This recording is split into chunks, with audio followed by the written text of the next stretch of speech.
Hi everyone and welcome to my place. I have been in a crafting flurry because lots of you have said to me, Astar, where do you get your vases? So I have just done some crafting and there's lots of magical ways of how to do things, from decoupage to stamping to painting and rusting, whatever you have, whatever surface, whatever vase you have that needs to have a little bit of a lift to a new level. This vase here, I love this vase. Well, it's still a little bit painty, but that's okay because it is nice and dry.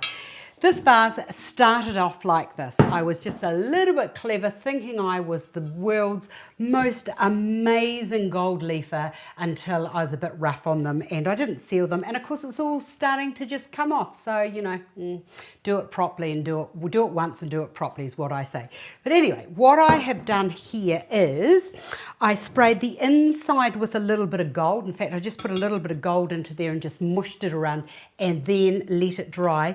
And then into the cavity of my vase, hold on, get rid of that in there, into the cavity of my vase, what I used was enamel, not acrylic, but enamel, which is a really hard wearing paint. And then, so I just put white into there, a little few dots of some black, and then just swirled it around.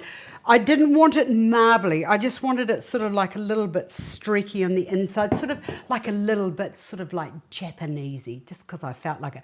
Okay, into this vase, quick and easy designing. I've got some beautiful roses here and I've got some gorgeous magnolias, which I think are going to be beautiful together.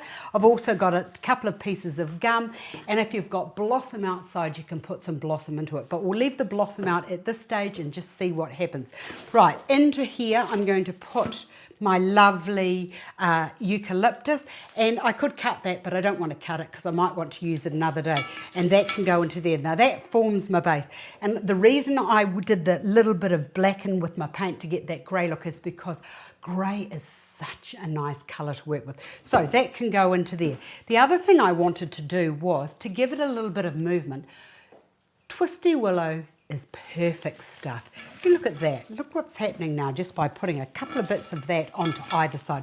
We've got a little bit of movement and that little bit of the wiggly lines into there. Next thing is to put the roses in. I've got 3 of those, so I'm going to put one there, one around to there, and one around to there. I love quick and easy designing because we're all busy and you want things to be done quick so that you can get on with something else. Now with the magnolia, what is really lovely with the leaves here is that lovely rusty look there picks up the gold into there quite nicely. So I'm quite pleased with that. Look, that can go into there like so. Turning that around, that can go into there just a little bit further. And the other thing with the twisty willow is it's really good as like a little wee support to hold your flowers in the position that you want them to go into. And then that can go down and into there. Now that is pretty special and pretty seriously gorgeous to look at.